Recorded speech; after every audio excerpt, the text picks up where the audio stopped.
أعوذ بالله من الشيطان الرجيم. بسم الله الرحمن الرحيم.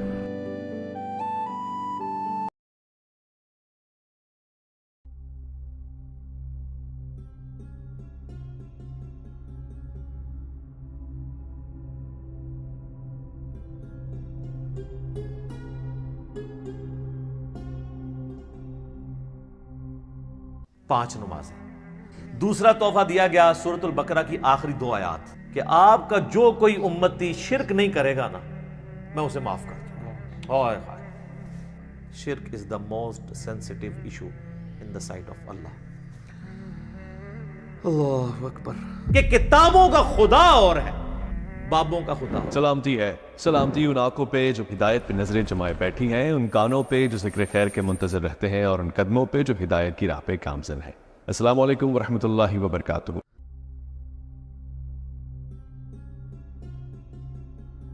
میرے بھائیو، اس میں کوئی شک نہیں ہے کہ معراج مصطفیٰ صلی اللہ علیہ وآلہ وسلم ہمارے محبوب سید الاولین والآخرین، شفیع المذنبین، رحمت للعالمین، سیدنا و مولانا امام اعظم محمد رسول اللہ صلی اللہ علیہ وآلہ وسلم کے ان 3 معجزات میں سے ایک بڑا معجزہ ہے جن کا ذکر قرآن کے اندر آیا ہے. ہمارے محبوب صلی اللہ علیہ وآلہ وسلم کے 3 معجزات ایسے ہیں جن کا ذکر قرآن میں آیا. باقی بخاری اور مسلم میں تو درجنوں معجزات کا ذکر ہے، لیکن وہ 3 معجزے جن کو قرآن نے بھی بیان کیا ہے وہ سب سے زیادہ اہمیت کے حامل ہیں کیونکہ اس کا ذکر قرآن میں ہے. ان میں سے نمبر 1 معجزہ جسے آپ عربی میں آیاتن کہتے ہیں، اردو میں آپ معجزہ، عقل کو عاجز کر دینے والی چیز، اللہ کی نشانی، وہ ہے القرآن، جس کا ذکر سورۃ العنکبوت میں آیا کہ یہ نبی علیہ السلام کا واحد معجزہ ہے جس کی بنیاد پہ دعوی نبوت ہے. اور بخاری اور مسلم میں بھی کئی احادیث اس کو سپورٹیو ہیں. ایک وہ مشہور حدیث ہے بخاری اور مسلم کی کہ اللہ تعالیٰ نے ہر نبی کو کوئی نہ کوئی معجزہ دیا تھا، اور مجھے اللہ نے وحی یعنی قرآن کا معجزہ دیا ہے. میں اللہ سے امید کرتا ہوں سب سے زیادہ متبعین قیامت والے دن میرے ہوں گے، کیونکہ میرا معجزہ سب سے زیادہ یونیک ہے، یعنی کتاب کا معجزہ. اور دوسرا معجزہ آپ صلی اللہ علیہ وآلہ وسلم کا جو قرآن میں ذکر ہوا وہ شق القمر کا واقعہ ہے، جو سورۃ القمر کے سٹارٹ میں ہی آتا ہے. اقتربت الساعہ، قریب آ گئی قیامت. وانشق القمر، اور شق ہو گیا چاند. اس کانٹیکسٹ میں بخاری و مسلم میں کئی احادیث ہیں کہ نبی صلی اللہ علیہ وآلہ وسلم کے مبارک زمانے میں چاند 2 ٹکڑے ہوا تھا اور پھر دوبارہ سے جڑ گیا. تو یہ وہ دوسرا معجزہ ہے جس کا ذکر قرآن کے اندر آیا. اور تیسرا معجزہ ہے معراج النبی صلی اللہ علیہ وآلہ وسلم کا معجزہ. اس کی کوئی تاریخ ہمیں احادیث کی کتابوں میں نہیں ملتی، نہ کوئی مہینے کا پتہ ہے، یہ اندازہ ہی ہے. بہرحال ہمیں اس سے کوئی غرض نہیں ہے.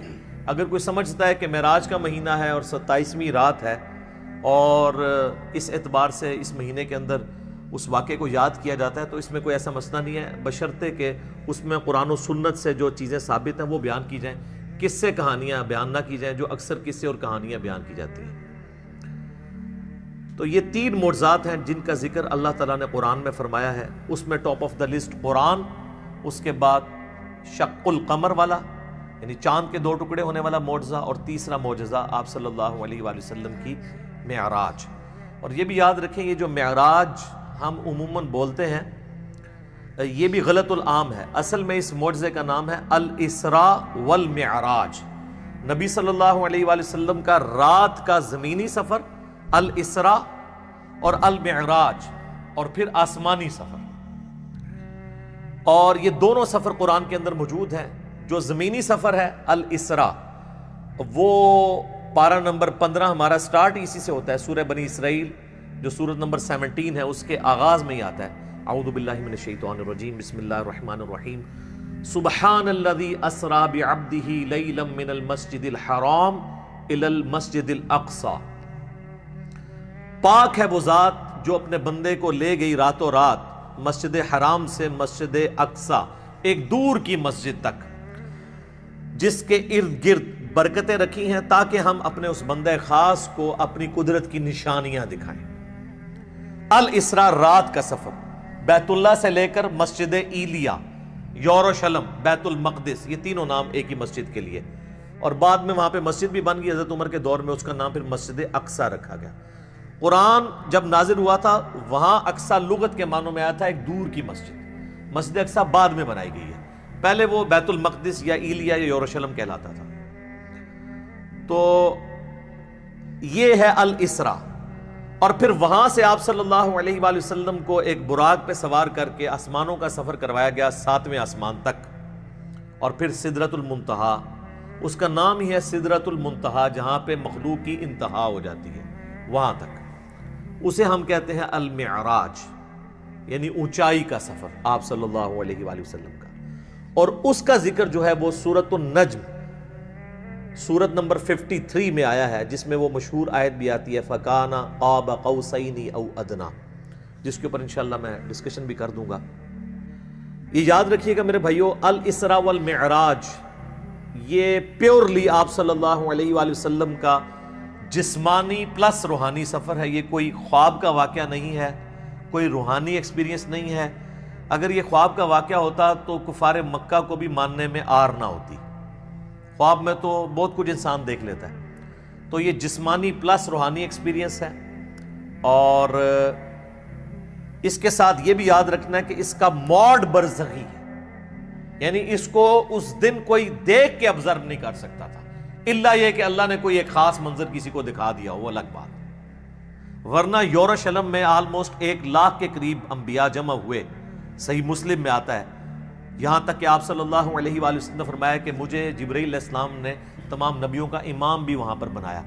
میرے بھائی ہمارے شہر میں 1 لاکھ بندہ جمع ہو جائے رات کے وقت تو تھرتھلی پڑ جائے گی، اور اس زمانے کے اندر، لیکن کسی نے وہ منظر دیکھا نہیں ہے، وہ ان سین بیریئر تھا۔ اور بیسیکلی یہ اس لیے کروایا گیا، جو سورہ آل عمران میں آیا تھا نا کہ اللہ تعالیٰ نے انبیاء کی ارواح سے عہد لیا تھا کہ اگر میں تمہیں حکمت دوں، نبوت دوں، اور پھر میرا کوئی پیغمبر تم میں آ جائے تو تم نے اس پیغمبر کی تصدیق کرنی ہے، جس طرح کہ یحییٰ علیہ السلام نے حضرت عیسیٰ علیہ السلام کی۔ اور نبی صلی اللہ علیہ وآلہ وسلم کی تصدیق تو سب انبیاء نے کرنی تھی، تو وہ اللہ تعالیٰ نے فزیکلی انبیاء کرام کو جو ہے وہ برزخی طور پہ وہاں پہ جمع کر کے، اور آپ صلی اللہ علیہ وآلہ وسلم کے پیچھے نماز پڑھوا کے آپ کی امامت کا اعلان کروایا کہ آپ امام الانبیاء ہیں صلی اللہ علیہ وآلہ وسلم، تاکہ سورہ آل عمران کا وہ والا وعدہ پورا ہو۔ وہ بڑا سٹرکٹ وعدہ ہے، اس میں یہاں تک الفاظ ہیں کہ مجھ سے یہ عہد کرو کہ جب میرے پیغمبر آئیں گے تم ان پر ایمان بھی لاؤ گے، ان کی مدد بھی کرو گے، اور میرے ساتھ یہ بھاری ذمہ اٹھاؤ، میں بھی تمہارے ساتھ گواہوں میں شامل ہوتا ہوں، اور اب بھی اگر کسی نے اس عہد کو توڑا تو وہ فاسقوں میں شمار ہوگا۔ یہ اتنے سخت الفاظ انبیاء کرام علیہ السلام کے بارے میں اللہ تعالیٰ نے ارشاد فرمائے۔ تو یہ برزخی اس کا موڈ تھا۔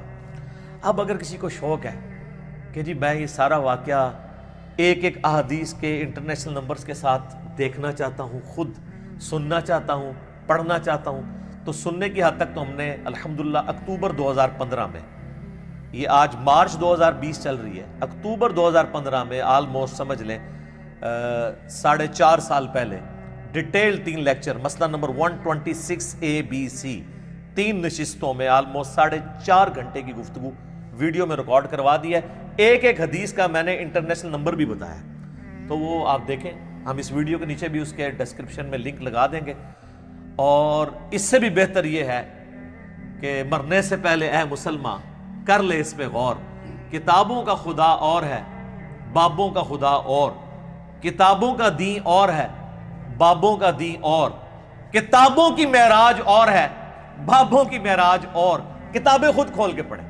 وہ میں آپ کو حوالہ دے دیتا ہوں، صحیح بخاری میں انٹرنیشنل نمبر ہے 3887، ڈیٹیلڈ حدیث ہے پوری واقعہ معراج کی، جس میں الاسراء زمینی سفر بھی ہے، آسمانی سفر، ہر آسمان پہ کس کس پیغمبر سے ملاقات ہوئی، 5 نمازیں دی گئیں، یہ ساری کی ساری 50 سے 5 ہوئی، حضرت موسیٰ علیہ السلام کے ساتھ ملاقاتیں ہوئی، یہ پوری صحیح بخاری میں انٹرنیشنل نمبر ہے 3887، اور سر صحیح مسلم 37 احادیث کنزیکٹیو ہیں، شروع میں پہلی جلد کے اندر انٹرنیشنل نمبر کے مطابق 411 سے لے کر 447، 411 سے 447 صرف واقعہ معراج کے اوپر، الاسراء والمعراج۔ اچھا وہاں پہ بھی آپ کو ہیڈنگ مل جائے گی، الاسراء والمعراج، رات کا سفر اور آسمانوں کا سفر.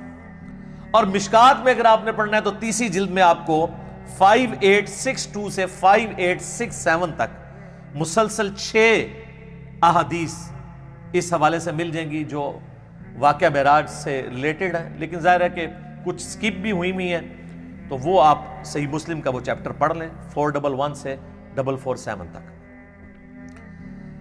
اچھا، یہ جو میں نے دعویٰ کیا نا کہ یہ جسمانی پلس روحانی سفر ہے، یہ کوئی خواب کا معاملہ نہیں ہے، اگرچہ خواب میں بھی آپ علیہ السلام کو معراج ہوئی، وہ الگ سے. کچھ ضعیف روایتیں بھی ہیں سیدہ عائشہ کی طرف منسوب، حضرت معاویہ کی طرف منسوب، کہ وہ لوگ کہتے تھے کہ نبی علیہ السلام کو خواب میں معراج کروائی گی، لیکن وہ اصول محدثین پہ جعلی روایتیں ہیں. صحیح بخاری کے اندر اوپر تلے 3 طرق سکیٹرڈ فارم میں، اوپر تلے تو نہیں ہے، 3 طرق آئے ہیں.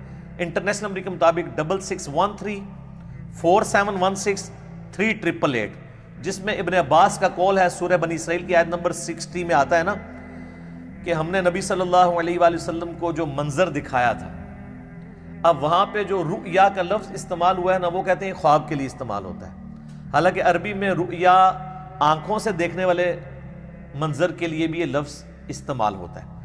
بال ابن عباس کا قول امام بخاری اسی آیت کو ہیڈنگ بنا کے لے کے آئے ہیں سورہ بنی اسرائیل آیت نمبر 60 کے، اور ابن عباس کہا کرتے تھے کہ نبی صلی اللہ علیہ وآلہ وسلم کو جو یہ منظر دکھایا گیا جو کافروں کے لیے فتنہ بن گیا. قرآن کی آیت ہے. فتنہ کیوں بنا؟ میرے بھائی اگر خواب کا منظر ہوتا تو کیوں کافروں کے لیے فتنہ بنتا؟ وہ تو مان لیتے ہیں کہ خواب میں تو کچھ بھی ہو سکتا ہے، فتنہ بنے اس لیے کہ وہ فزیکل کلیم تھا. تو ابن عباس کا قول ہے صحیح بخاری میں کہ یہ منظر جو دکھایا گیا یہ نبی صلی اللہ علیہ وآلہ وسلم نے اپنی جسم کی آنکھوں سے دیکھا تھا، دل کی آنکھوں سے نہیں. دل کی آنکھوں سے مراد ہوتا ہے خواب میں، اور جسم کی آنکھوں سے مراد فزیکلی یہ دیکھنا. میرے بھائیو، الاسراء والمعراج میں آپ صلی اللہ علیہ وآلہ وسلم کو کئی ایک مناظر دکھائے گئے، جو سورہ بنی اسرائیل کی آیت نمبر 7 جو آیت نمبر سٹارٹ میں 1 ہے، سورت نمبر 17، لِنُرِيَهُ مِنْ آیاتنا، تاکہ ہم اپنے بندے کو اپنی نشانیوں میں سے نشانیاں دکھائیں. وہ نشانیاں کون سی تھیں؟ ان پہ میں بولوں تو میرے بھائی تقریباً 3-4 گھنٹے اور لگ جائیں گے. میں آپ کو موٹی موٹی باتیں بتا دیتا ہوں جو بخاری اور مسلم میں آئی ہیں کہ آپ علیہ السلام کو کیا کچھ دکھایا گیا.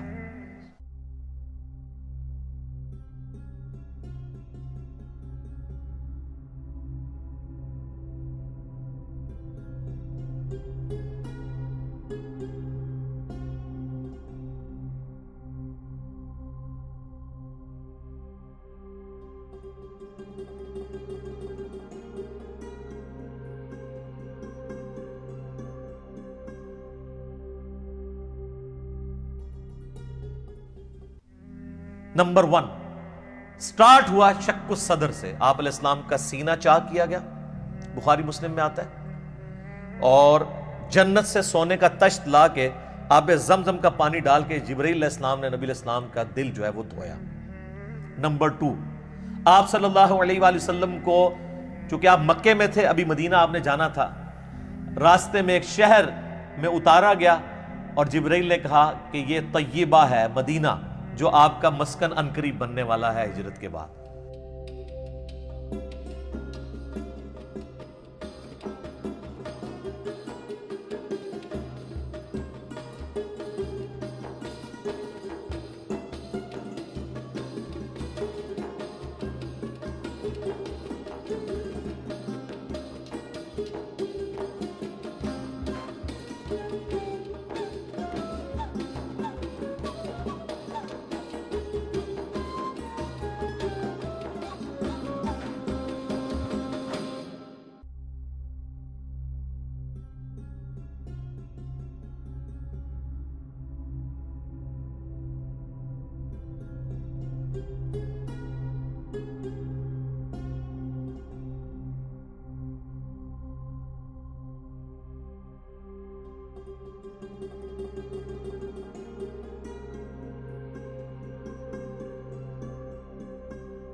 حضور کو اس وقت تک نہیں پتا تھا کہ یہاں سے تو میری دعوت جو ہے وہ ایسی لانچ ہوگی کہ رومن اور پرشین امپائر بھی کچھ نہیں جائیں گے۔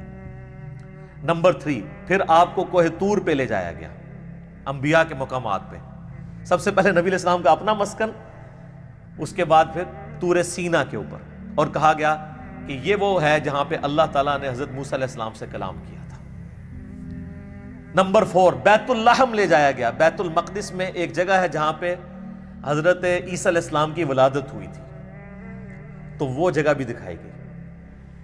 لہٰذا اس سے امام نے تیمیہ کے اس عقیدے کا رد ہوا کہ انبیاء کی جو بیٹھنے کی جگہ ہیں ان کا وزٹ کرنا یہ نعوذ باللہ کوئی بدعت ہے۔ نبی علیہ السلام کو تو خود کروائی جا رہی ہے یہ ساری چیزیں، الحمدللہ۔ اور صحیح بخاری میں اوپر تلے 10 احادیث ہیں کہ عبداللہ بن عمر اپنے سفر حج کے دوران ان جگہوں پر نماز پڑھا کرتے تھے جہاں پہ نبی علیہ السلام کے ساتھ جب انہوں نے سفر کیا تھا تو جہاں جہاں اتر کے نماز پڑھی تھی۔ تو اس میں امام بخاری نے باب باندھا ہے کہ نبی علیہ السلام کی جگہوں کو تلاش کر کے وہاں پہ نماز پڑھنا، حتیٰ کہ مسند احمد میں آتا ہے کہ وہ اس جگہ پہ پیشاب بھی کرتے تھے جہاں نبی علیہ السلام نے اپنے سفر حج میں پیشاب کیا تھا۔ بخاری میں الفاظ ہیں نافع کے کہ مسجدیں موجود تھیں راستے میں، مسجد کے پاس نالوں کے قریب جو پتھر تھے وہاں پہ وہ نماز پڑھتے تھے، مسجد میں نہیں پڑھتے تھے۔ وہ کہتے تھے مسجد تو بعد میں بنی ہے، نبی علیہ السلام نے اس پتھر پہ نماز پڑھی تھی۔ یہ اتباع سنت کا جذبہ تھا۔ تو ظاہر نبی علیہ السلام سے لیا۔ 4 چیزیں ہوگی جی، شق الصدر، مدینہ شریف دکھایا گیا، طور سینا، بیت اللحم، اور اس کے بعد صحیح مسلم میں آتا ہے قبر موسیٰ دکھائی گئی۔ نبی علیہ السلام کہتے ہیں میں نے سرخ ٹیلے کے پاس موسیٰ علیہ السلام کو ان کی قبر میں نماز پڑھتے ہوئے دیکھا، اور اگر میں گزروں میں تمہیں وہ قبر بھی دکھا سکتا ہوں۔ وہ قائم یصلی فی قبری، وہ کھڑے اپنی قبر میں نماز پڑھ رہے تھے، لیکن یہ معاملہ ہے برزخی۔ حیات انبیاء کے اوپر یہ ثبوت ہے لیکن برزخی معاملہ۔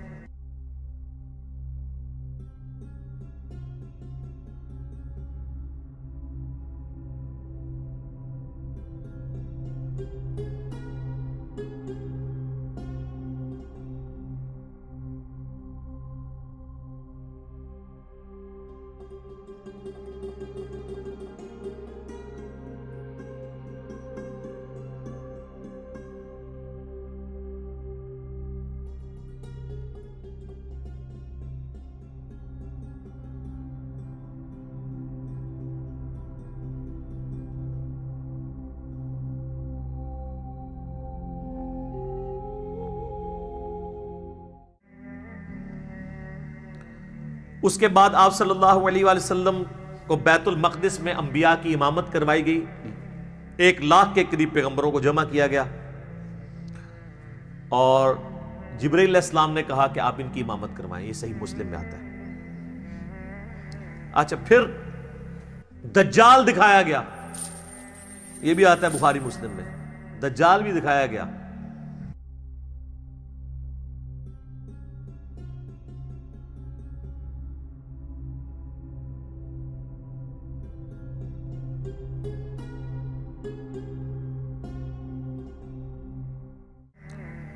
پھر آپ علیہ السلام کو آسمانوں کی سیر کروائی گئی۔ پہلے آسمان پہ آدم علیہ السلام سے ملاقات ہوئی، دوسرے پہ حضرت یحییٰ اور عیسیٰ سے، تیسرے پہ یوسف علیہ السلام سے، چوتھے پہ ادریس علیہ السلام سے، 5ویں پہ ہارون علیہ السلام سے، 6 پہ موسیٰ علیہ السلام سے، اور 7ویں پہ ہمارے جد امجد سیدنا ابراہیم خلیل اللہ علی نبینا علیہ الصلوۃ والسلام سے ملاقات ہوئی۔ اس کے بعد آپ علیہ السلام کو جنت اور دوزخ بھی دکھائی گئی، ٹائم میں ٹریول کروا کے جو مستقبل کا وقت تھا وہ پہلے دکھا دیا گیا۔ لوگ کہتے ہیں ابھی تو لوگ دوزخ اور جنت میں پہنچے نہیں، تو حضور نے کیا دیکھا؟ بھئی اللہ نے وقت، اور آپ یہ دیکھ لیں یہ سب کچھ منظر کتنے زمانے میں طے ہوا ہوگا، لیکن ایک رات میں سب کچھ ہو گیا۔ صرف بیت المقدس اور خانہ کعبے کے درمیان جو فاصلہ ہے اس زمانے میں 40 دن کی مسافت تھی، وہی نہیں طے ہو سکتی تھی۔ اللہ اکبر۔ اسی لیے تو وہ آتا ہے نا المعجم الکبیر طبرانی کے اندر، اور دلائل النبوہ امام بیہقی کی کتاب کے اندر، اور کئی کتابوں کے اندر، کہ لوگوں نے آ کے حضرت ابوبکر کو کہا نا کہ تمہارا ساتھی تو یہ کہہ رہا ہے کافروں نے چھیڑنے کے لیے، اور انہوں نے کہا اگر وہ کہہ رہے ہیں تو میں تصدیق کرتا ہوں۔ تو اسی پر آپ کا لقب صدیق رکھا گیا کہ آپ علیہ السلام کی تصدیق کرنے والے۔ اس کے بعد بیت المعمور دکھایا گیا، بخاری مسلم میں آتا ہے 7ویں آسمان کے اوپر اسی خانہ کعبہ کی سیدھ میں ایک گھر ہے جس کا طواف فرشتے کرتے ہیں۔ بیت المعمور وہ دکھایا گیا، اور سب سے بڑھ کے آپ کو سدرۃ المنتہا تک لے جایا گیا. یہ آخری حد ہے. زمین سے جتنی مخلوقات ہیں یا فرشتے ہیں وہ بھی سدرۃ المنتہا سے آگے نہیں جا سکتے. اس کا نام ہی ہے انتہا، مخلوق کی انتہا ہے. باقی لوگوں نے آگے کہانیاں بنا لی ہیں کہ جی نبی علیہ السلام سدرۃ المنتہا سے بھی آگے چلے گئے. بالکل جھوٹ ہے. یہ آپ کی انتہا تھی، اور آگے پتہ نہیں کیا کیا کہانیاں بنائی ہوئی ہیں. کہتے ہیں عرش پہ جوتیوں سمیت چلے گئے. یہ تو اتنا بڑا جھوٹ ہے کہ احکام شریعت میں احمد صاحب بریلوی صاحب نے لکھا ہے کہ یہ جو معرج النبوہ کتاب جس میں یہ باتیں لکھی ہیں، یہ ہے تو سنی عالم ہے لیکن ہر طرح کی جھوٹی سچی روایتیں لکھ دیتا ہے. یہ محض باطل بات ہے کہ نبی علیہ السلام اپنی مبارک جوتیوں کے ساتھ عرش پہ گئے ہیں. یہ اعلیٰ حضرت نے لکھا ہے کہ یہ جھوٹی بات ہے. تو عرش پہ جانے والی کوئی بات نہیں ہے. ہاں کسے کہانیوں میں آپ مزے لے لے کے بیان کریں. اور جب ہم پوچھتے ہیں کہاں لکھا ہے، وہ کہتے ہیں سعدی شیرازی کے شعر نہیں آپ نے پڑھے، مولانا روم کے شعر نہیں پڑھے. ہم کہتے ہیں میرے بھائی ہم تو آپ کو چیخ چیخ کے یہی تو کہہ رہے ہیں کیا کہ مرنے سے پہلے ہے مسلمان. کر لے اس پہ غور. کتابوں کا خدا اور ہے، بابوں کا خدا اور. کتاب میں سے کوئی نکالے نا بات جہاں پہ لکھا ہو. پھر ڈاکٹر صاحب تو آپ کو پتا ہے طاہر القادری صاحب تو وہ کہتے ہیں کہ وہ دروازہ کھولا حضور نے حضور کے لیے، پھر کہا کہ آپ اندر آ جائیں، حریم ناز میں آ جا. وہ پتہ نہیں کیا عشق مشوقی کا انہوں نے ایک، اور بلکہ وہ بغل گیر پتہ نہیں کیا کچھ انہوں نے کیا ہے. اور طارق جمیل صاحب نے بھی اسی سے ملتی جلتی باتیں کی ہیں. وہ قاب قوسین او ادنا وہ پوری کر کے بتاتے ہیں. انشاءاللہ اینڈ پہ ڈسکس کرتا ہوں. تو میرے بھائی یہ کتابوں کی بات ہو رہی ہے. اور سدرۃ المنتہا ہی پہ اللہ تعالیٰ کی ملاقات ہوئی اپنے محبوب علیہ السلام کے ساتھ. اور سورۃ النجم میں اس کا ذکر ہے. وہاں پہ اللہ تعالیٰ نے وحی بھی کی آپ علیہ السلام کو. صحیح مسلم میں آتا ہے کہ 3 چیزیں آپ کو وہیں پہ عطا ہوئی. نمبر 1 5 نمازیں. وہ ڈیٹیل بخاری مسلم میں آتی ہے کہ 50 تھی، کم ہوتے ہوئے موسیٰ علیہ السلام کے پاس جب وہ آتے تھے نا چھٹے آسمان کے اوپر تو کہتے تھے حضرت زیادہ ہیں کام کروائیں. ایک پھیرے ہی بس اور لگنا تھی، وہ کون ہی لگیا، ورنہ وہ 5 کام ہوتے 5 تک رہ گئی. پھر اس میں الفاظ ہیں بخاری مسلم میں، اللہ نے کہا کہ میرا قول بھی نہیں بدلے گا، تمہاری امت پڑے گی 5. سورۃ الانعام میں ہے کہ ایک نیکی 10 کے برابر ہے تو میں ان کو ثواب 10 کا ہی دوں گا. ایک کے بدلے 10 کا تو نمازیں 50 کے ہی ثواب ملے گا 5 کے گیز میں. دوسرا تحفہ دیا گیا سورۃ البقرہ کی آخری 2 آیات. صحیح مسلم میں آتا ہے آمن الرسول بما انزل الیہ من ربہ والمؤمنون. سر یہ 2 آیات وہ ہیں جو اس دنیا میں نازل نہیں ہوئی ہیں، آسمانوں پہ نازل ہوئی ہیں. آسمان سے آسمانوں پہ نبی علیہ السلام کے مبارک سینے پہ. اور صحیح مسلم میں آتا ہے کہ تیسری چیز جو آپ کو دی گئی کہ آپ کا جو کوئی امتی شرک نہیں کرے گا نا میں اسے معاف کر دوں گا. تو اس کو تو سپورٹو پھر قرآن میں بھی آیت ہے اِنَّهُ مَن يُشْرِكْ بِاللَّهِ فَقَدْ حَرَّمَ اللَّهُ عَلَيْهِ الْجَنَّةَ وَمَأْوَاهُ النَّارُ وَمَا لِلظَّالِمِينَ مِنْ أَنصَارٍ. بے شک جو کوئی اللہ کے ساتھ شرک کرے گا اللہ اس گناہ کو کبھی معاف نہیں کرے گا. اس پہ جنت حرام ہے، اس کا ٹھکانہ دوزخ ہے اور وہاں اس کا کوئی مددگار نہیں ہوگا. حتیٰ کہ بخاری مسلم کی حدیث ہے کہ اللہ نے ہر نبی کو کوئی نہ کوئی دعا دی تھی، اس نے اس دنیا میں ہی دعا کر لی. حضرت نوح نے دعا کی، اس کی وجہ سے ان کی قوم ہلاک ہوگی. میں نے اپنی دعا چھپا کے رکھی ہے قیامت کے دن کے لیے. میں اس دعا سے اپنی امتیوں کے لیے شفاعت کی دعا کروں گا، اور میری دعا سے ہر میرے امتی کو نفع پہنچے گا سوائے اس شخص کے جس نے دنیا میں اللہ کے ساتھ شرک کیا. شرک is the most sensitive issue in the sight of Allah. اللہ اکبر. تو یہ 3 گفٹ آپ علیہ السلام کو ملے، 5 نمازیں، سورۃ البقرہ کی آخری 2 آیات، اور جو شرک نہیں کرے گا اس کی مغفرت. یہ ساری تفصیلات آپ مسئلہ نمبر 126 ABC کے اندر دیکھ سکتے ہیں 4.5 گھنٹے میں. میں اس کو سکپ کرتا ہوں. الاسراء والمعراج میں جو معراج والا پورشن ہے اس میں سب سے زیادہ کنٹروورشل چیز جو آپ نے سوال میں بھی کی وہ ہے نبی علیہ السلام نے کیا شب معراج اللہ تعالیٰ کو دیکھا تھا یا نہیں. اب اس کا جواب ہاں یا نہ میں دینا تو بہت بڑی آزمائش ہے مسلمانوں کے لیے، جب تک کہ آپ پورا مقدمہ ان کو نہیں سمجھاتے. تو آپ اس پورے مقدمے کو سمجھیں گے تو آپ کے لیے معاملہ آسان ہو جائے گا. اس کی وجہ یہ ہے کہ یہاں پہ فرقہ واریت کا دین ہے جس کو میں بابوں کا دین کہتا ہوں، اور آپ سے بار بار کہتا ہوں کہ مرنے سے پہلے اے مسلمان کر لے اس پہ غور. کتابوں کا خدا اور ہے، بابوں کا خدا اور. اچھا کہتے ہیں نہیں آپ کتابوں کا دین کہہ لیا کریں، بابوں کا خدا تو سب کا ایک ہے. میرے بھائی اس کے اندر قیامت مضمر ہے. دین کس لیے ہوتا ہے؟ اللہ کی شناخت کے لیے. جب آپ کے بابوں نے اس اللہ کی شناخت ہی میں نہیں کروائی ہے جو پیغمبروں کے ذریعے اللہ نے کروائی تھی, تو ہم رونا روئیں گے نا کہ آپ کس اللہ کی بات کرتے رہے ہو. تو اصل چیز قیامت زور اس شعر میں تبھی ہے کہ کتابوں کا خدا اور ہے, بابوں کا خدا اور. اور دیکھ لیں ہلچل مچی اس کی وجہ سے ہے. اگر میں کہتا کتابوں کا دین اور ہے بابوں کا دین اور, تو کسی کو کچھ نہیں تھا ہونا.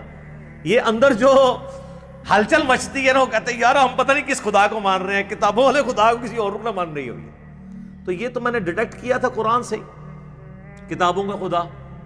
حضرت آدم علیہ السلام کو جب اللہ نے دنیا پہ اتارا, سورۃ البقرہ آیت نمبر 38, تو اللہ تعالیٰ نے ہماری ماں اور باپ کو یہی کہا تھا, قُلْ اهْبِطُوا مِنْهَا جَمِيعًا, اے آدم اور اس کی بیوی اور میری ان دونوں بندوں کی قیامت تک ہونے والی اولاد, اتر جاؤ زمین میں.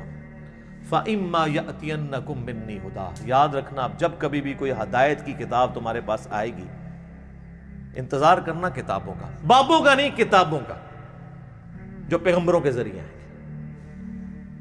فَإِمَّا يَأْتِيَنَّكُم مِّنِّي هُدًى فَمَن تَبِعَ هُدَايَ فَلَا خَوْفٌ عَلَيْهِمْ وَلَا هُمْ يَحْزَنُونَ, جو ان کتابوں کی اس ہدایت کی پیروی کرے گا اس کو نہ کوئی خوف ہوگا نہ کوئی غم. وَالَّذِينَ كَفَرُوا وَكَذَّبُوا بِآيَاتِنَا اولئک اصحاب النار ہم فیہا خالدون, جو کوئی ہماری آیات کو جھٹلا دے گا, کفر کرے گا, اس کو جھٹلائے گا, تو وہ ہوں گے اہل جہنم, رہیں گے اس میں ہمیشہ ہمیشہ. اللہم اجرنا من النار, آمین. اللہم من احییتہ منا فاحیہ علی الاسلام ومن توفیتہ منا فتوفہ علی الایمان, آمین. تو اس لیے ہم کہتے ہیں کتابوں کا دین, بابوں کا نہیں. تو اس مقدمے کو سمجھنے کے لیے آپ پہلے بنیادی بات سمجھ لیں, ایک بنیادی عقیدہ, جو عقیدہ پوری امت کا ہے سوائے ان لوگوں کے جو اپنے نفس کے غلام بنے. وہ کون ہے وہ میں آپ کو بتا دوں گا. پوری امت کا یہ عقیدہ ہے کہ مرنے سے پہلے اس روئے ارض پہ اللہ تعالی کا دیدار کسی انسان کو, کسی جن کو, کسی فرشتے کو یا کسی بھی مخلوق کو ہونا محال ہے, امپاسبل ہے, یہ مقدور نہیں ہے, محال ہے. اس کے ثبوت میں سورۃ الانعام کی آیت نمبر ہے 103, لا تدرکہ الابصار, نگاہیں اس کا احاطہ نہیں کر سکتی, وہ نگاہوں کا احاطہ کر لیتا ہے. حتیٰ کہ اس آیت میں اہل تشیع اتنا غلو کرتے ہیں کہ وہ یہ کہتے ہیں کہ قیامت میں اور جنت میں بھی اللہ کا دیدار نہیں ہوگا, وہ بھی غلو کر رہے ہیں. اور دوسری طرف ان کی حالت یہ ہے کہ وہ کہتے ہیں کہ مولا علی علیہ السلام اس وقت تک سجدے سے سر نہیں اٹھاتے تھے جب تک اللہ کو دیکھ نہ لے. تو ہم کہتے ہیں یار آپ کوئی ایک بات کرو, کسی بات کے اوپر ٹکو. اور پھر بعض غلو کرنے والے وہ کہتے ہیں شب معراج بھی جو مولا علی کا پنجہ دیکھا تھا. خیر اب اہل علم ان کو خود ہی رد کر رہے ہیں, وہ کہہ رہے ہیں یہ نصیحتیاں, ہمارا ان سے کوئی تعلق نہیں ہے, اہل تشیع کا یہ جو ہے مکتب نہیں ہے, مکتب اہل بیت یہ نہیں ہے. تو یہ سورۃ الانعام کی آیت نمبر 103 اس پر گواہ ہے. اور اس سے بھی بڑھ کر پریکٹیکل ایکسپیرینس سورۃ الاعراف کی آیت نمبر 143, جب موسیٰ علیہ السلام نے کوہ طور پہ ملاقات کے دوران کہا اے اللہ میری خواہش ہے میں تجھے دیکھوں. اتنی دفعہ باتیں سن سن کے اگلا سٹیپ بھی بندہ طے کرتا ہے نا. تو اللہ نے کیا فرمایا تھا, لن ترانی, ہرگز نہیں دیکھ سکتا تو مجھے, بلکہ تو پہاڑ کی طرف دیکھ, اگر یہ پہاڑ اپنی جگہ پہ قائم رہا تو سمجھنا تو مجھے دیکھ سکتا ہے. تو قرآن کے الفاظ ہیں, پہاڑ پہ اللہ نے صرف تجلی کی تو وہ ریزہ ریزہ ہو گیا, اور موسیٰ علیہ السلام انڈائریکٹ وہ تجلی دیکھنے سے بے ہوش ہو کے گر پڑے. اور اس کے بعد ان کا ہے اللہ میں تیری طرف رجوع لاتا ہوں, اب دوبارہ میں یہ بات نہیں کروں گا. تو اگر موسیٰ علیہ السلام کو زیارت نہیں ہو سکتی اللہ تعالیٰ کی اس دنیا میں, تو موسیٰ علیہ السلام سے بڑھ کے تو کوئی بھی نہیں ہو سکتا. تو اب اگر موسیٰ علیہ السلام کے سوا کوئی شخص یہ دعویٰ کرے کہ اس نے اللہ کو دیکھا ہے, تو پھر ہم اسے غلام احمد قادیانی کا بھائی کہیں گے نا, جس طرح اس نے جھوٹا دعوے نبوت کیا. یہ کم از کم اسے کہنا چاہیے کہ تو جھوٹ بولتا ہے, یا تو پھر یہ کلیم کرتا ہے کہ تو مسلمان ہو کے موسیٰ علیہ السلام سے بڑا مرتبہ رکھتا ہے. حالانکہ موسیٰ علیہ السلام تو اولو العزم پیغمبروں میں سے ہے, جو سورہ شورا کے اندر آیا ہے. 5 اولو العزم پیغمبر ہیں.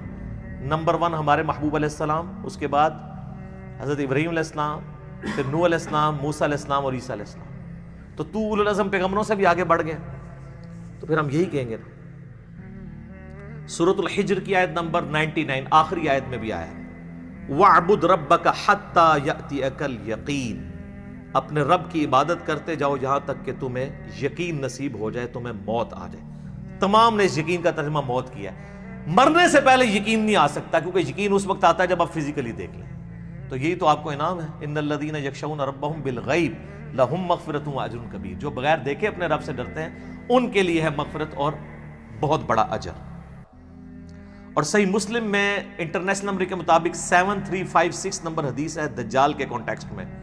نبی علیہ السلام فرماتے ہیں کہ یہ دجال آئے گا تو اس کے ماتھے پہ کافر لکھا ہوگا, لیکن وہ کاف فا را یا کاف الف فا را لکھا ہوگا ایبریویشنز میں. تو لوگ جو اہل ایمان ہیں نبی علیہ السلام کہتے ہیں وہ پڑھ لیں گے کہ یہ کافر لکھا ہے, تو ان کو پتہ چلے گا دجال ہے.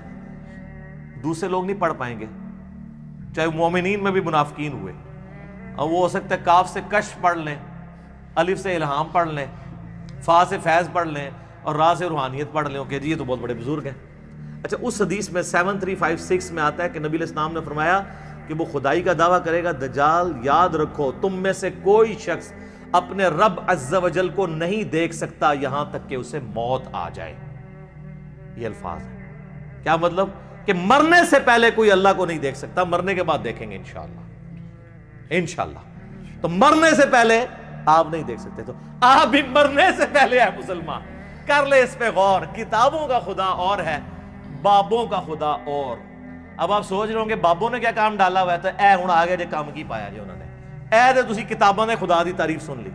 بابوں نے کیا کام ڈالا ہے جناب؟ تذکرۃ الاولیاء شیخ فرید الدین عطار المتوفی 627 ہجری کی کتاب ہے, جو بریلوی اور دیوبندی دونوں چھاپ رہے ہیں اور کہہ رہے ہیں سارے اولیاء کے حالات زندگی اس میں لکھے ہوئے ہیں.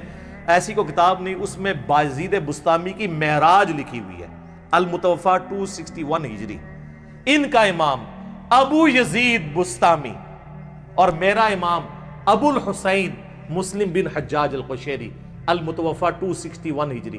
وہ بھی 261 میں فوت ہوئے ہیں, یہ بھی 261 میں فوت ہوئے ہیں. تو وہ کہتے ہیں انہوں نے معراج میں وہ عرش تک پہنچ گئے اور اللہ کو دیکھا, مشاہدہ کیا. اور باقاعدہ چیپٹر ہے بایزید بستامی کی معراج تذکرۃ الاولیاء میں. بخاری مسلم کو چھوڑ کے ان کے پیچھے پڑے ہوئے ہیں. اور یہ آپ کو حوالے اس کے تذکرۃ الاولیاء کے فضائل اعمال میں ملیں گے, فضائل سنت میں بھی, تبلیغی جماعت کی کتاب میں بھی, دعوت اسلامی کی جماعت کی کتاب میں بھی. یعنی دونوں بھاری فرقے بریلوی اور دیوبندی اس کو لے کے چل رہے ہیں. پھر کشف المحجوب جو اس سے بھی پہلے لکھی گئی 200 سال پہلے, علی بن عثمان حجویری المتوفی 465 ہجری, انہوں نے کشف المحجوب میں بایزید بستامی کے بارے میں کلیم کیا ہے کہ وہ جب حج کرنے کے لیے گئے تو پہلی دفعہ گئے تو صرف کعبہ دیکھا, تو کہتے ہیں میرا حج نہیں ہوا. اگلی دفعہ گئے تو کعبہ بھی دیکھا اور کعبے کے رب کو بھی دیکھا, تو کہتے ہیں پھر بھی میرا حج نہیں ہوا. تیسری بار گئے تو صرف اللہ کو دیکھا, کعبہ ہی غائب تھا, تو ان کا اب میرا حج ہوا ہے. فزیکلی دیکھا. اگر کہتا نہیں یہ خواب میں دیکھنا ہے, تو سر میرا معصومانہ سوال ہے کہ خواب کا پیکج موسیٰ ابن عمران علیہ السلام کو آفر کیوں نہیں ہوا, جن کو سورۃ الاعراف کی آیت نمبر 143 میں کہا گیا لن ترانی, موسیٰ تو مجھے نہیں دیکھ سکتا. انہوں نے آگے سے توبہ کی. تو اگر بازید والا عقیدہ ان کا ہوتا تو کہتے ہیں اللہ توبہ خواب ہی کرا دے, بازید نو تے بائی کرانی ہے نا. کہانیاں, جھوٹ, کوڑ. ہن مزہ آیا. حضرت ابو ہریرہ نو بھی غصہ آندا سی تو اپنی حبشی لینگویج وچ بولدے سن, کوڑ. پنجابی کہتے ہیں جھوٹ نو. اور آپ دیکھیں دنیا میں بھی اللہ نے ایک تھوڑا سا ماڈل رکھا ہوا ہے. نماز مؤمن کی معراج ہے. کیوں کہا جاتا ہے نماز معراج النبی میں تحفہ ملا ہے؟ وہاں سدرۃ المنتہا پہ اللہ اور نبی نے ڈائریکٹ باتیں کی تھیں حجاب کے اندر, وہ میں بعد میں حدیث بتاؤں گا. آپ یہاں دنیا پہ بیٹھ کے اللہ سے باتیں کر سکتے ہیں نماز کی حالت. باقی یہ جو کہانی مشہور ہے نا کہ یہ معراج النبی کی گفتگو ہے اللہ کی اور نبی علیہ السلام کی التحیات للہ والصلوات والطیبات, یہ بالکل کہانی ہے, یہ کسی حدیث میں نہیں آئی ہے. بخاری مسلم میں تو واضح آیا ہے. صحابہ کرام کہتے ہیں رسول اللہ صلی اللہ علیہ وآلہ وسلم نماز کا تشہد ہمیں قرآن کی طرح سکھاتے تھے. ابن مسعود کہتے ہیں کہ میرے ہاتھ کو نبی علیہ السلام نے اپنے دونوں مبارک ہاتھوں میں لے کے مجھے یہ سکھایا تھا التحیات للہ والصلوات والطیبات. تو یہ نبی علیہ السلام نے سکھایا ہوا ہے، اس کا معراج کے ساتھ کوئی تعلق نہیں ہے، یہ کہانی ہے جو آپ بچپن سے سارے سنتے ہیں جی۔ نبی علیہ السلام نے کہا التحیات للہ والصلوات والطیبات، اللہ نے کہا السلام علیکہ ایھا النبی ورحمۃ اللہ وبرکاتہ، تو نبی علیہ السلام نے نعوذ باللہ پھر کریکشن کی اور کہا السلام علینا وعلی عباد اللہ الصالحین، اور پھر فرشتوں نے کہا اشہد ان لا الہ الا اللہ واشہد ان محمدا عبدہ ورسولہ۔ ایک کہانی ہے سر، کڈی وڈی کہانی ہے، اور بچپن تو سن رہے ہو، آج تک کسی مولوی کو پوچھا ہے اے وہ کہانی جڑا بریلوی بھی بیان کرتا ہے، دیوبندی بھی بیان کرتا ہے، اہل حدیث بھی بیان کرتا ہے، کسی نے نہیں پوچھا یہ لکھی کہاں ہوئی، یہ کہانی ہے۔ سورۃ القیامہ کی آیت نمبر 22 اور 23 میں آیا ہے، اللہ تعالیٰ نے فرمایا وجوہ یومئذ ناظرہ، اس دن ایسے چہرے ہوں گے جو تر و تازہ ہوں گے، الی ربہا ناظرہ، اپنے رب کی طرف دیکھ رہے ہوں گے، جو تر و تازہ چہرے ہوں گے وہ اپنے رب کی طرف دیکھ رہے ہوں گے۔ اچھا بعض لوگ کہتے ہیں نہیں جی وہ یہاں دیکھنے سے مراد ہے کہ وہ رحمت کا انتظار کر رہے ہوں گے، وہ جنہوں نے نہیں ماننا، تو یہ جو سورۃ الفجر کی آیت ہے وَجَاءَ رَبُّكَ وَالْمَلَكُ صَفًّا صَفًّا، قیامت والے دن اللہ اور فرشتے قطار در قطار اس دنیا پہ اتریں گے، کیونکہ میدان محشر اس دنیا میں عدالت لگنی ہے، تو جیسا اللہ کی شان کے لائق ہے وہ زمین پہ اترے گا۔ اور پھر اس کا کلائمیکس ہے سورۃ المطففین آیت نمبر 15، کَلَّا إِنَّهُمْ عَنْ رَبِّهِمْ يَوْمَئِذٍ لَمَحْجُوبُونَ، اللہ تعالیٰ کافروں کے بارے میں فرماتا ہے کہ ضرور ضرور اللہ کے جو منکر ہیں وہ اپنے رب کے دیدار سے اوٹ میں کر دیے جائیں گے قیامت والے دن۔ اچھا اللہ کے دیدار سے اوٹ میں کر دیے جائیں گے کافر، تو اس کے اندر کیا امپلائیڈ ہے کہ اہل ایمان حجاب اٹھا دیا جائے گا، کیونکہ اللہ کے آگے تو کوئی حجاب نہیں آ رہا نا، اللہ کے سامنے تو کوئی چیز چھپی نہیں ہوئی ہے، یہ بندے اور اللہ کے درمیان حجاب ہے، کافر کے درمیان آ جائے گا، مومن کا اٹھ جائے گا، یہ واضح ثبوت ہے۔ لہذا شیعہ کا موقف جو ہے باطل ہے، بلکہ میں شیعہ کو دعوت دوں گا کہ اللہ کے بندو، ہماری نمازوں عبادات ان ساری چیزوں کا کیا حاصل ہونا ہے کہ اگر ہم جنت میں پہنچ جائیں اور تب بھی اپنے رب کو نہ دیکھ سکیں۔ قرآن کی درجنوں آیات میں جو اللہ تعالیٰ بار بار کہتا ہے کہ بغیر دیکھے اپنے رب سے ڈرتے ہیں، تو یہ پردہ آخر اٹھنا ہے نا، کبھی اس دن اٹھنا ہے کہ جس دن اللہ تعالیٰ نے یہ امتحان میں آپ کو پاس کر دینا ہے کہ ہاں جی تم بغیر دیکھے ڈرتے تھے نا، اب اس کا انعام ہے، مجھے دیکھ لو، یہ تو امپلائیڈ ہے اس کے، ورنہ تو دین کی لذت ہی ختم ہے اگر قیامت میں جنت میں اللہ کا دیدار نہیں ہے۔ بخاری مسلم میں درجنوں احادیث ہیں اسی کانٹیکسٹ میں جو سورۃ القیامہ کی آیت نمبر 22 ہے، وجوہ یومئذ ناظرہ الی ربہا ناظرہ، اس آیت کے کانٹیکسٹ میں بخاری مسلم دونوں میں حدیث ہے۔ صحابہ کرام نے پوچھا یا رسول اللہ کیا ہم اپنے رب کو دیکھیں گے قیامت والے دن؟ آپ نے فرمایا تم ضرور اپنے رب کو دیکھو گے۔ 14ویں رات کا چاند جب چھایا ہوتا ہے اور کوئی بادل نہ ہو تو تمہیں اس چاند کو دیکھنے میں کوئی تکلیف محسوس نہیں ہوتی، سورج کو دیکھنے میں تکلیف ہوتی ہے، چاند کو دیکھنے میں نہیں ہوتی۔ بالکل اس طریقے سے تم اپنے رب کو بھی دیکھو گے اور تمہاری آنکھوں پہ کوئی سٹرین نہیں آئے گا، جیسا کہ اس کی شان کے لائق ہے، تم اپنے رب کو دیکھو گے انشاءاللہ تعالی۔ اور سر صحیح مسلم میں ایک بڑی رکت انگیز حدیث ہے، نبی علیہ السلام فرماتے ہیں جنتی جب جنت میں پہنچ جائیں گے نا تو اللہ تعالیٰ جنتیوں سے کہے گا کہ ہاں جی کوئی اور نعمت چاہیے، تو جنتی کہیں گے یا اللہ اس سے بڑی کیا نعمت ہے کہ تو نے ہمیں ہمیشہ کی دوزخ کے عذاب سے بچا لیا، ہمارے چہرے تر و تازہ کر دیے، ہمارا منہ مانگا انعام ہمیں دیا، ہمیشہ کی زندگی ہمیں دے دی، اس سے بڑی بھی ابھی کوئی نعمت باقی ہے؟ تو پھر اللہ تعالیٰ ان کو سرپرائز دیتے ہوئے اپنا اور بندوں کے درمیان حجاب اٹھائے گا اور لوگ اپنے رب کی زیارت کریں گے، اور جب وہ رب کو دیکھ لیں گے نا تو ان کو دنیا کی اور جنت کی ہر نعمت بھول جائے گی، وہ کہیں گے اصل نعمت تو یہ ہے، یہ اللہ نے سرپرائز میں رکھی ہوئی ہے جنت کے اندر۔ یہ صحیح مسلم میں حدیث ہے۔ پھر نبی علیہ السلام نے کہا کہ چاہو تو قرآن پڑھ کے دیکھ لو، سورہ یونس کی آیت نمبر 26 آپ نے تلاوت کی، للذین احسنوا الحسنى وزیادہ، جو لوگ نیکوکار ہیں اللہ تعالیٰ ان کے لیے بہتر اجر رکھے گا اور کچھ بڑھ کے بھی دے گا، اور کہتے ہیں کہ بڑھ کے جو دے گا وہ یہ ہے سب سے بڑھ کے اللہ کا دیدار انشاءاللہ تعالی۔ اور پھر صحیح مسلم کی وہی حدیث جو دجال والی میں نے بیان کی 7356 کہ تم میں سے کوئی اپنے رب عز و جل کو نہیں دیکھ سکتا یہاں تک کہ وہ مر نہ جائے، تو مرنے کے بعد انشاءاللہ تعالی اللہ کا دیدار ہوگا، اور مرنے سے پہلے ہے مسلمان کر لے اس پہ غور، کتابوں کا خدا اور ہے، بابوں کا خدا اور، اور یقین کر جب تو یہ غور کرے گا نا تو تیرے اندر سے آواز نکلے گی، کیا کہ نہ میں وابی، نہ میں بابی، نہ میں سو کارڈ وابی تے نہ میں بابیاں دا دفاع کرنے والا بابی، میں ہوں مسلم علمی کتاب انشاءاللہ تعالی۔ البتہ میرے بھائیو، اس کائنات میں ایک ہستی ایسی ہے جسے اللہ تعالیٰ نے اس دنیا میں خواب کی حالت میں اپنا دیدار عطا کیا، اور اس اعتبار سے باقی ساری مخلوقات پہ فوقیت ہے، اور وہ ہمارے محبوب سید الاولین والآخرین شفیع المذنبین رحمت للعالمین سیدنا و مولانا امام اعظم محمد رسول اللہ صلی اللہ علیہ وآلہ وسلم کی مبارک ذات ہے۔ اور یہ تو نبی الاسلام کے بارے میں خواب میں زیارت والا معاملہ، یہ تو میں حدیث آپ کو بعد میں بیان کرتا ہوں۔ آپ کے بابوں نے یہ دعویٰ امام حنیفہ کے لیے بھی کیا، وہ کہتے ہیں 100 دفعہ خواب میں زیارت ہوئی ہے۔ امام بن حنبل کے بارے میں تو فضائل اعمال کے اندر لکھا ہے کہ خواب میں اللہ کو دیکھا اور پوچھا کہ اللہ جی میں آپ کا قرب چاہتا ہوں تو کس چیز سے حاصل کروں؟ تو اللہ نے فرمایا قرآن سے۔ تو امام بن حنبل نے کہا کہ اللہ سمجھ کے کہ بغیر سمجھ کے؟ تو اللہ نے کہا کہ چاہے سمجھ کے چاہے بغیر سمجھ کے۔ کڈی کہانی، خواب سے ایہی چیز لینی تھی۔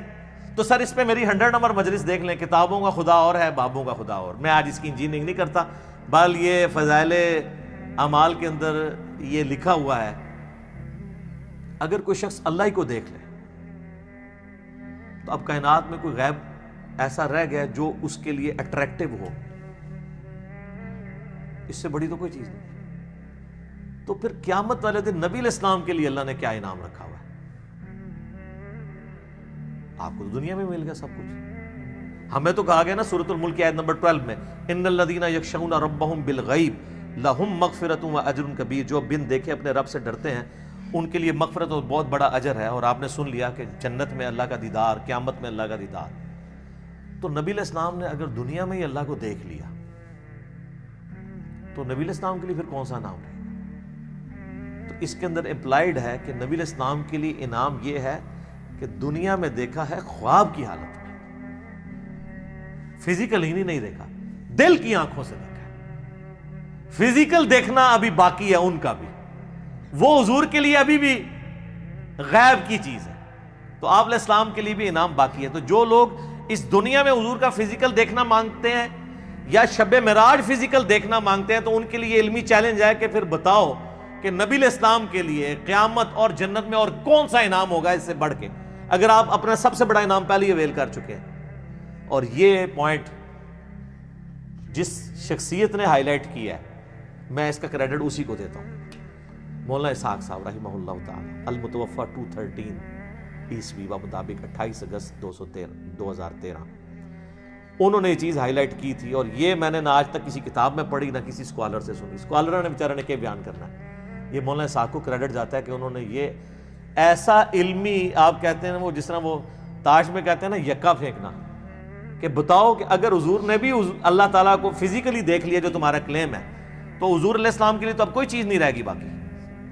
تو خواب میں ہی دیکھا، فزیکلی نہیں دیکھا، شب معراج بھی دیکھا تو پردے میں دیکھا، فزیکلی نہیں دیکھا۔ وہ انشاءاللہ اب میں اس کے اوپر ڈسکشن کرتا ہوں آخر میں۔ شب معراج میں صحابہ اکرام علیہم رضوان کی 3 آراء پائی جاتی ہیں دیدار خداوندی عز و جل کے حوالے سے۔ پہلی رائے یہ ہے جو صحیح بخاری اور صحیح مسلم میں سیدنا عبداللہ ابن مسعود رضی اللہ تعالیٰ عنہ سے جب پوچھا گیا کہ یہ جو سورۃ النجم کی آیت نمبر 9 ہے، فَكَانَ قَابَ قَوْسَيْنِ أَوْ أَدْنَىٰ، وہ دونوں اتنے قریب ہوئے کہ 2 کمانوں کے درمیانی فاصلہ بلکہ اس سے بھی کم۔ اور پھر اگلی آیت سورۃ النجم کی آیت نمبر 11، مَا كَذَبَ الْفُؤَادُ وَمَا رَأَىٰ، دل نے جو کچھ دیکھا اس کو جھٹلایا نہیں ہے۔ اور پھر سورۃ النجم کی ہی 18 نمبر آیت، لَقَدْ رَأَىٰ مِنْ آیَاتِ رَبِّهِ الْكُبْرَىٰ۔ ان 3 آیات کے بارے میں عبداللہ ابن مسعود سے جب پوچھا گیا تو بخاری مسلم کے الفاظ ہیں، انہوں نے کہا کہ یہاں تینوں جگہ پر مراد سیدنا جبرائیل علیہ السلام ہے، جن کو نبی علیہ السلام نے اپنی اصلی حالت میں دیکھا۔ ان کے 600 پر تھے اور سبز رنگ کا لباس انہوں نے پہنا ہوا تھا اور وہ افق پہ چھائے ہوئے تھے۔ دوسری رائے ہے جو صحیح بخاری میں انس ابن مالک کی ہے، انٹرنیشنل نمبر کے مطابق 7517، وہ فکان قاب قوسین او ادنا سے مراد اللہ اور اس کے نبی علیہ السلام کا قرب کہتے ہیں. لیکن اس حدیث میں ایک راوی ہیں شریک بن عبداللہ القاضی، سکہ راوی ہیں، لیکن امام مسلم صحیح مسلم میں انٹرنیشنل نمبر کے مطابق 414 نمبر حدیث میں لکھتے ہیں کہ شریک بن عبداللہ جو ہے نا یہ معراج کی حدیثیں بیان کرتے ہوئے الفاظ کو کم زیادہ کرتا ہے. ابن حجر اسقلانی بھی کہتے ہیں کہ یہ شریک بن عبداللہ القاضی جو ہے یہ جو روایت بیان کرتا ہے نا یہ اس معراج کا ذکر ہے جو خواب میں ہوئی تھی. خواب میں بھی علیحدہ سے معراج ہوئی ہے، ایک فزیکل معراج ہے جس کو ہم ڈسکس کر رہے ہیں. اور بعض کہتے ہیں کہ یہ اس کو وہم لگا ہے جو بخاری میں الفاظ ہیں انس بن مالک کے. یہ تمام طرح کی چیزیں یعنی ملتی ہیں. بہرحال یہ انس بن مالک کا اگر موقف ہے لیکن اس میں بھی دیکھنے کا ذکر نہیں ہے، صرف قرب کا ذکر ہے سدرۃ المنتہا کے موقع پر. تو کوئی حرج نہیں ہے کہ کوئی قرب کی بات کرتا ہے، دیکھنے کا پھر بھی یہاں پہ ذکر کوئی نہیں ہے. اچھا، انس بن مالک رضی اللہ تعالیٰ عنہ کے اس عقیدے کو سپورٹیو ابن عباس کی رائے ہے صحیح مسلم میں 437 نمبر حدیث میں. انہی 3 آیات سورۃ النجم آیت نمبر 9، 11 اور 18 کے بارے میں جب ان سے پوچھا گیا تو انہوں نے کہا کہ رآہ بفؤادہ مرتین، نبی علیہ السلام نے دل کی آنکھوں سے اپنے رب کو 2 دفعہ دیکھا، یعنی ان آنکھوں سے نہیں دیکھا. اور ابن عباس وہی ہیں جن کے بارے میں صحیح بخاری میں ہم پہلے سن چکے. وہ کہتے ہیں کہ واقعہ معراج جو ہے یہ آنکھوں کا ایکسپیرینس ہے، لہذا وہ آنکھوں کا ایکسپیرینس ماننے کے باوجود دل سے دیدار کی بات کر رہے ہیں. تو دل سے دیدار خواب کی حالت میں ہے، یہ اس کی بات کر رہے ہیں. واقعہ معراج والی میں بھی اگر کریں گے تو دل سے دیکھنے سے مراد کیا ہے، پھر وہ اس کو سپورٹیو اگلی حدیثیں آئیں گی سیدنا ابو ذر غفاری والی. لیکن یہاں پہ میں ایک حدیث بتاؤں، جامعہ ترمذی میں بھی مشکات میں بھی ہے کہ ابن عباس نے کہا لقد را محمد ربہ، بے شک محمد نے اپنے رب کو دیکھا. تو اکرمہ نے کہا کہ حضرت سورۃ الانعام کی آیت نمبر 103 ہے لا تدرکہ الابصار، اللہ کو تو آنکھیں دیکھ نہیں سکتی، تو آپ ہمیں کہہ رہے ہیں کہ نبی علیہ السلام نے اللہ کو دیکھا. تو فرمایا کہ یہ اس وقت ہے جب اللہ تعالیٰ اپنے نور کے ساتھ تجلی فرمائے. یہاں دیکھنے سے مراد دل سے دیکھنا ہے، تو وہ تو دل سے دیکھنا خواب میں دیکھنا جو ترمذی سے بیان کر دیا. تو ابن عباس بھی یہ مانتے ہیں کہ اللہ تعالیٰ کی جو نورانی تجلی، جو اللہ تعالیٰ کی ذات ہے، اس کو نبی علیہ السلام نے نہیں دیکھا. بعض لوگ ان حدیثوں سے سہارا لیتے ہیں لیکن اس کی ایکسپلینیشن اسی میں موجود ہے. پھر صحیح مسلم میں ایک حدیث ہے 443، ابو ذر غفاری کہتے ہیں کہ میں نے رسول اللہ سے پوچھا کہ نبی علیہ السلام یہ بتائیے کہ کیا آپ نے معراج میں اپنے رب کو دیکھا تھا؟ تو سر اب آپ لوگ بھی مان جائیں. رسول اللہ نے فرمایا کہ میں رب کو کیسے دیکھ سکتا ہوں، وہ تو نور ہے. کلیئر ہو گیا. اچھا، اس سے اگلی حدیث ہے صحیح مسلم میں 444. ایک تابعی کہتے ہیں ابو ذر غفاری سے کاش میں رسول اللہ کے زمانے میں ہوتا نا تو حضور سے ایک سوال ضرور کرتا. تو ابو ذر غفاری نے کہا کون سا سوال؟ اس نے کہا میں نے حضور سے پوچھنا تھا کہ یا رسول اللہ آپ نے شب معراج اللہ کو دیکھا ہے کہ نہیں. اس سے کم از کم یہ تو کلیئر ہوا کہ صحابہ کے زمانے میں بھی یہ بحثیں چلتی تھی، لہٰذا یہ آج کل جو ان باتوں میں کتاب و سنت بیان کرتے ہیں تو اس کو یہ صوفی ٹائپ لوگ کہتے ہیں یہ لوگ جو ہیں یہ وہابی ہیں، یہ گستاخ ہیں، یہ حضور کی کمزوریاں تلاش کرتے ہیں. ان کے لیے بہت بڑی پھکی ہے کہ یہ سارے پھر اس زمانے میں موجود تھے. تابعین کہہ رہے ہیں ابو ذر غفاری کو کہ ہم حضور کے زمانے میں ہوتے ہیں نا تو حضور سے پوچھتے کہ یا رسول اللہ آپ نے اس کا مطلب تابعین کو صحابہ نے یہ عقیدہ نہیں بتایا. Point to be noted. تو ابو ذر غفاری نے کہا او بچے تو نے کیا پوچھنا ہے، میں خود پوچھ چکا ہوں حضور سے. اچھا، تو وہ کہتے ہیں میں نے جب رسول اللہ سے پوچھا تھا تو آپ علیہ السلام نے فرمایا کہ میں نے شب معراج ایک نور دیکھا تھا. یہ نہیں کہا، سوال ہو رہا ہے کہ کیا آپ نے اللہ کو دیکھا تھا، تو جواب میں ہونا چاہیے تھا ہاں میں نے اللہ کو دیکھا. جواب کیا دیا؟ میں نے ایک نور کو دیکھا تھا. ابو ذر غفاری کہہ رہے ہیں کہ حضور نے مجھے یہ جواب دیا. اس کی ایکسپلینیشن اس سے اگلی حدیثوں میں ہو رہی ہے. سر امام مسلم نے یقین کرے نا، وہ کہتے ہیں نا ایک سجی پھر کھبی پھر اتو پھر تلو، کنزیکٹیو حدیثاں جی 443 444 اور اس سے اگلی 445 اور پھر اس سے اگلی 446 ابو سعید خدری سے کہ نبی علیہ السلام نے فرمایا کہ اللہ کا اپنی مخلوق سے جو پردہ ہے وہ نور کا پردہ ہے، اگر وہ نور کا پردہ ہٹ جائے تو مخلوق تباہ و برباد ہو جائے، تجلی کی تاب نہیں لا سکتی. تو وہ جو آیا مسلم میں کہ میں نے نور دیکھا تھا تو وہ کیا تھا؟ اللہ اور محمد رسول اللہ کے درمیان وہ پردہ تھا، کیونکہ اگلی حدیثوں میں آتا ہے کہ نور وہ پردہ ہے، ورنہ تو کہتے ہیں میں نے اللہ کا نور دیکھا، کہا میں نے ایک نور دیکھا تھا، اور 443 میں کیا ہے کہ میں اسے کیسے دیکھ سکتا ہوں، وہ تو نور ہے، اس کا اپنا نور نہیں دیکھا، پردے والا نور دیکھا، وہ ہٹ جائے تو مخلوق تباہ و برباد ہو جائے، بالکل کلیئر کٹ ہے۔ اچھا یہ تو ہوگی وہ والی دوسری والی رائے اور اس کی ایکسپلینیشن۔ اب اینڈ پہ میں آپ کو اپنی اماں کی رائے بتاتا ہوں جو آپ کو ہضم نہیں ہونی کبھی بھی۔ سر اماں نے جو کیا ہے نا اس امت کے ساتھ احسان، اور صوفیوں کے ساتھ ان کے سارے عقیدوں کو پیسیفک اوشن میں پھینک دیا۔ بخاری و مسلم دونوں میں حدیث ہے، اما عائشہ تو انس ابن مالک، ابن عباس، ابن مسعود، ابو ذر غفاری، ابو سعید خدری جو یہ حدیثیں بیان کر رہے ہیں ان سب کو پیچھے چھوڑ جاتی ہیں۔ یہ آیات میں تو صحابہ کی آراء ہے نا، اور اماں خود کہہ رہی ہیں کہ ان آیتوں کے بارے میں وہ پہلی امتی ہوں جنہوں نے رسول اللہ سے ڈائریکٹ ان آیات کی تفسیر پوچھی ہوئی ہے، تو اب پیچھے کوئی چیز رہ جاتی ہے؟ تو سر مرنے سے پہلے اے مسلمان کر لے اس پہ غور، کتابوں کا خدا اور ہے، بابوں کا خدا اور۔ تو سر یہ صحیح بخاری شریف انٹرنیشنل نمبر 4855، اور سر یہ صحیح مسلم شریف انٹرنیشنل نمبر 439 میں اما عائشہ کی ڈیٹیل حدیث ہے۔ اما عائشہ کے 5 عقیدے، میرا ایک کلپ پہلے کا چڑھا ہوا ہے، اس میں اما عائشہ نے جو عقائد بیان کی ہیں وہ متقاضی ہے کہ میں ورڈ بائی ورڈ وہ حدیث بیان کروں، اور اس کے بعد قلم ٹوٹ جاتا ہے۔ اس پہ میں اس کو کنکلوڈ کرتا ہوں۔ صحیح مسلم میں 439 نمبر حدیث، سر یہ مسلم شریف ہے جو پڑھی ہوئی نہیں ہے، پڑھی ہوئی بھی ہے، اس میں 439 نمبر حدیث انٹرنیشنل نمبر کے مطابق ورڈ بائی ورڈ سنیں، اور میں تو پھر اپنے سٹائل میں بیان کروں گا، ٹھیک ہے، تاکہ آپ کو مزہ بھی آئے، آپ اس زمانے میں پہنچیں۔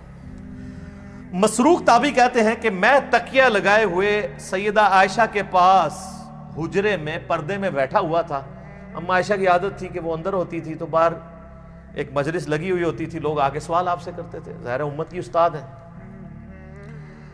تو ایک دن، اچھا اما عائشہ کا بڑا پیار تھا اس مسروق تابعی کے ساتھ، اور یہ بھی اتنا لاڈلا تھا اس نے اپنی بیٹی کا نام بھی عائشہ رکھا ہوا تھا۔ یہ بڑا مشہور تابعی ہے، بخاری مسلم میں درجنوں حدیث ہے ایسے۔ تو کہتے ہیں کہ ایک دن میں تکیہ لگائے بیٹھا تھا تو اماں نے اندر سے آواز دی اور کہا اے ابو عائشہ، یہ پیار سے بلایا، کنیت، یہ یعنی عرب میں جب کسی کو پیار سے بلانا ہوتا تھا اس کا نام نہیں لیا جاتا تھا، کنیت کے ساتھ بلایا، اے ابو عائشہ، جو بھی 3 باتوں میں سے کسی ایک کا بھی قائل ہوا اس نے اللہ پہ بہت بڑا جھوٹ باندھا۔ اب سر نبی کی بیوی، امت کی ماں، ایک اپنے سٹوڈنٹ کو دین سکھا رہی ہیں، پوچھنے پہ نہیں خود سے بتا رہی ہے کہ میرے پاس بنیادی عقائد ہیں، تم لے لو۔ اب وہ مسروق تابعی کہتے ہیں میں تکیہ لگا کے بیٹھا ہوا تھا تو میں سیدھا ہو گیا کہ کون سی 3 باتیں ہیں جو اللہ کے اوپر کوئی باندھ دے تو وہ جھوٹا ہے، کہیں میرے اندر نہ پائی جاتی۔ آپ پہ تو فرق نہیں پڑتا، آپ کے آگے سے قرآن گزر جائے، بخاری گزر جائے، مسلم گزر جائے، کیوں؟ وہ آپ بابوں کے دین کے اوپر ہیں۔ تو اس لیے ہم آپ سے ریکویسٹ کرتے ہیں کہ مرنے سے پہلے اے مسلمان کر لے اس پہ غور، کتابوں کا خدا اور ہے، بابوں کا خدا اور جب تو غور کرے گا تیرے اندر سے آواز اٹھے گی، کیا کہ نہ میں وابی، نہ میں بابی، میں ہوں مسلم، علمی کتابیں۔ تو میں نے کہا کہ وہ 3 باتیں کون سی ہیں؟ انہوں نے کہا پہلی بات، جو کوئی یہ عقیدہ رکھتا ہے کہ محمد صلی اللہ علیہ وآلہ وسلم نے اپنے رب کو دیکھا تو اس نے اللہ پر بہت بڑا جھوٹ باندھا۔ لو جی سارے صوفی وڈے کے جے صوفی تے کہندے نسی ویکھیا ہے، بتایا نہیں بازید بستامی نے دعویٰ کیا ہے۔ ہوئے ہوئے ہوئے، مسروق کہتے ہیں میں تکیہ لگائے بیٹھا تھا، جیسے ہی میں نے یہ بات سنی میں اٹھ کے بیٹھ گیا۔ میں نے کہا اے اماں جان ذرا مجھے بھی کچھ عرض کرنے دیں اور اپنی بات میں جلدی نہ کریں، یعنی میں بھی کوئی اپنے دلائل سامنے رکھنا وا، تسی پہلے ہی چھکا مارے، کیونکہ وہ ان کا خود بھی یہی ہو سکتا ہے عقیدہ ہو۔ کیا اللہ نے قرآن میں نہیں فرمایا وَلَقَدْ رَآهُ بِالْأُفُقِ الْمُبِينِ؟ وہی آیات سورۃ النجم کی آیت نمبر 9، 11 اور 18 تینوں مسروق نے پڑھی۔ وَلَقَدْ رَآهُ نَزْلَةً أُخْرَى، یہ تو واضح قرآن میں آیا ہے کہ دیکھا اس نے اس کو۔ اب قرآن میں یہ تو نہیں ہے کس نے کس کو، تو سیدہ عائشہ نے کہا اس امت میں سب سے پہلے میں نے ان آیتوں کو رسول اللہ سے پوچھا تھا. تو اب رسول اللہ سے پوچھنے کے بعد بھی اگر کسی نے نہیں یقین کرنا اور بابوں کے دین پہ چلنا ہے اور کتابوں کے دین پہ نہیں چلنا, صحیح مسلم 439 نمبر حدیث پہ نہیں چلنا, اور صحیح بخاری انٹرنیشنل نمبر کے مطابق 4855 حدیث میں, مسلم میں چونکہ ڈیٹیل ہے میں وہ بیان کر رہا ہوں. اچھا جی سن لیں, آپ جو رسول اللہ کو مانتا ہے اس کے لیے میں بیان کر رہا ہوں, جو بابوں کو مانتا ہے اس کے لیے تو میں کچھ نہیں کر سکتا. تو آپ علیہ السلام نے فرمایا کہ ان آیات میں مراد جبرائیل علیہ السلام ہے, یعنی میں نے جبرائیل علیہ السلام کو دیکھا, میں نے ان کو ان کی اصلی صورت پر دیکھا, اور 2 بار ایسا ہوا. ان آیات میں اسی کا ذکر ہے کہ ان کو وہ اس وقت وہ اتر رہے تھے آسمان سے, اور ان کے تن و توش کی بڑائی نے آسمان سے زمین تک روک رکھا تھا, افق پہ پھیلے ہوئے تھے, وہی جو عبداللہ ابن مسعود نے کہا. اب یہ سیدہ عائشہ نے جو یہ حدیث بیان کی ہے نا کہ نبی علیہ السلام سے خود ہی پوچھ لیا تو ان کا جبرائیل ہے, تو اما عائشہ اب مزید علمی دلائل سامنے رکھ رہی ہیں اسی عقیدے پہ. سورۃ الانعام کی آیت نمبر 103 پڑھی, لا تدرکہ الابصار وہو یدرک الابصار, جو ہم پہلے ڈسکس کر چکے ہیں. نگاہیں اس کا احاطہ نہیں کر سکتی, وہ نگاہوں کا احاطہ کر لیتا ہے. اور کہا مسروق تو نے یہ آیت نہیں قرآن کی پڑھی ہوئی, اور کیا تو نے یہ نہیں سنا کہ اللہ فرماتا ہے وما کان لبشر ان یکلمہ اللہ الا وحیا او من وراء حجاب او یرسل رسولا. سورہ شورى کی آیات کہ کسی انسان کی تو یہ اہلیت ہی نہیں ہے کہ اللہ تعالیٰ اس سے کلام کرے سوائے اس کے کہ اس پہ وحی کر دے, یعنی چپکے سے اس کے دل میں بات ڈال دے, یا حجاب میں گفتگو کرے جس طرح کہ سدرۃ المنتہا پہ ہوئی, یا اس کی طرف کوئی رسول بھیجے یعنی جبرائیل علیہ السلام کو پیغمبر. تو حضرت عائشہ نے اپنی دلیل میں رسول اللہ کی بات بھی کی اور قرآن کی آیات بھی کوٹ کی, اور اماں تو سیدھی آیتیں ہی کوٹ کرتی تھی. حدیث بھی کوٹ کی ہے نا, کہہ دو اماں منکرین حدیث میں سے نہیں, پہلے انہوں نے حدیث کوٹ کی ہے, بعد میں قرآن کی آیات کوٹ کی ہے. مسروق دوسری بات یہ ہے کہ جو کوئی خیال کرے کہ رسول اللہ صلی اللہ علیہ وآلہ وسلم نے اللہ کی کتاب میں سے کچھ حصہ چھپا لیا تھا تو اس نے بڑا جھوٹ باندھا. اب ایسی سلسلہ خاص گلاں خاص نوں, میرا پچھلے دن کلپ ریکارڈ ہو گیا حضرت ویسے کرنی والا اور علم لدنی والا, حضرت خضر علیہ السلام والا, وہ دیکھ لو, میں ساری کہانیاں نہ کھولی ہیں, تخت بلقیس والا بھی دیکھ لیں, سب کچھ ٹھپے گئے نا. تو اما عائشہ کہتی ہے جس نے کہا نا رسول اللہ نے کچھ چھپا لیا تھا, یہ بھی کہتے ہیں خاص باتیں خاص لوگوں کو بتائی تھی, اس نے بھی اللہ پر جھوٹ باندھا.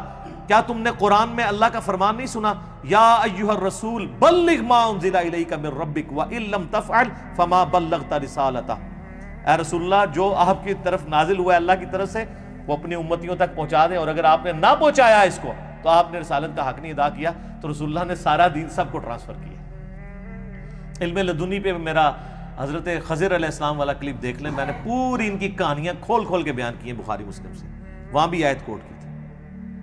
اچھا, اور پھر کہا مسروق تیسرا عقیدہ یہ ہے کہ جو کوئی کہے کہ رسول اللہ یہ جان لیتے تھے کہ کل کیا ہونے والا ہے, یعنی آئندہ کا حال, علم غیب, تو اس نے بھی اللہ پر جھوٹ باندھا, کیونکہ اللہ تعالیٰ قرآن میں فرماتا ہے قُلْ لَا يَعْلَمُ مَنْ فِي السَّمَاوَاتِ وَالْأَرْضِ الْغَيْبِ إِلَّا اللَّهِ. اے نبی فرما دو آسمانوں اور زمین میں غیب کو کوئی نہیں جانتا سوائے اس کے. ہاں اس کے بتانے سے اگر کوئی غیبی خبر دے وہ الگ معاملہ ہے, لیکن مطلقاً علم الغیب اس کے ساتھ خاص ہے, عالم الغیب وہ ہے. اماں نے جناب تینوں عقیدے کلیئر کرتے ہیں, اور یہ بھی کہا کہ رسول اللہ صلی اللہ علیہ وآلہ وسلم سے میں نے خود تصدیق کی ہے, اور پھر قرآن کی آیات بھی کوٹ کی. تو ہم تو یہی کر سکتے تھے کہ کھول کھول کے چیزیں بیان کر دیتے. میرے خیال ہے اس کے بعد کوئی گنجائش نہیں رہی ہے. میں نے اس پہلے سوال کو تفصیلاً اس لیے بیان کیا تاکہ کسی کے ذہن میں اگر کوئی وسوسہ ہے تو وہ کلیئر ہو جائے, کیونکہ یہ رجب المرجب کا آخری عشرہ ہے, معراج کے اوپر باتیں ہو رہی ہیں. انشاءاللہ ہماری یہ ویڈیو اپلوڈ ہوگی, اور اب میں کیا کروں میرے بھائی, اتنے میں فی البدی حوالے اس میں دے دیتا ہوں کہ اس کے اوپر پھر ہمیں ریفرنسز لگاتے ہوئے ڈزنز آف ورکنگ آور چاہیے ہوتے ہیں. تو بہرحال میں نے اوورآل آپ کو ایک پورا جہاں پہ کریٹیکل نمبرز سے وہ بتا دیے, اور حوالے ہم اس میں نہ بھی لگائیں, آپ خود ان حوالوں تک پہنچ جائیں گے. اللہ تعالیٰ سے دعا ہے کہ ہمیں معراج مصطفیٰ صلی اللہ علیہ وآلہ وسلم کے بارے میں صحیح عقیدہ رکھنے کی توفیق عطا فرمائے, اور کتاب و سنت والا عقیدہ رکھنے کی توفیق عطا فرمائے. آمین ثم آمین. ٹھیک ہوگا.